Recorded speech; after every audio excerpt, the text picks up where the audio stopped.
গো madam, আজকে কি করছো? আজকে হবে পুঁই বেগুনের তরকারি। এখানে যে চিংড়ি মাছগুলো হালকা ভেজে তুলে রেখেছি, এবার সেই তেলে পেঁয়াজ আর আলু, এবার নুন হলুদ দিয়ে এটাকে আলুটা একটু ভেজে নেবো। এবার আদা রসুন বাটাটা দিয়ে একটু ভেজে নিতে হবে। আর কি দিলে? এটা জিরে গুঁড়ো দিয়েছি 1 চামচ, ধনে গুঁড়ো 1 চামচ, লঙ্কা গুঁড়ো দিলাম, ঝালটা যে হলুদ দিলাম। জল দিচ্ছ কেন? মশলা পুড়ে যাবে না? হ্যাঁ, এই তো বললে পুঁই ভেটুলি গেল কোথায়? এই তো পুঁই বেগুনি। ও আচ্ছা, এই তো। ধুয়ে পরিষ্কার করে দিচ্ছি। মশলা হ্যাঁ, কষানো গাছের হয়ে না, গেছে। এটা আমাদের গাছের। ছাদ বাগানে আমাদের ছাদ বাগানে। ছাদেই তৈরি করতে হয়। স্বাদ মতো লবণ দিয়ে দেবেন।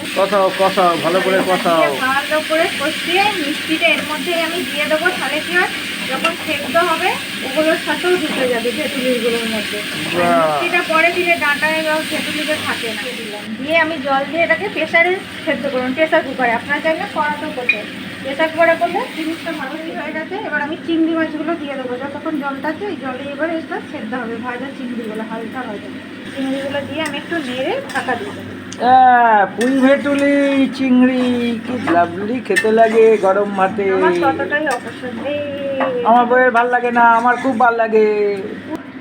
আমার ভেটুলির তরকারি আজকে রেডি। যদি ভালো লেগে থাকে অবশ্যই লাইক কমেন্ট করো, আর চ্যানেলটাকে পারলে একটা সাবস্ক্রাইব করে দিও। পুঁই মেটুলি বলে ভুল করবেন না যেন। পুঁই ভেটুলি কে কীরকম ভাবে খাচ্ছে এটাও লিখে জানাবেন। থ্যাংক ইউ বন্ধুরা। এই দেখো বন্ধুরা, কি সুন্দর হয়েছে।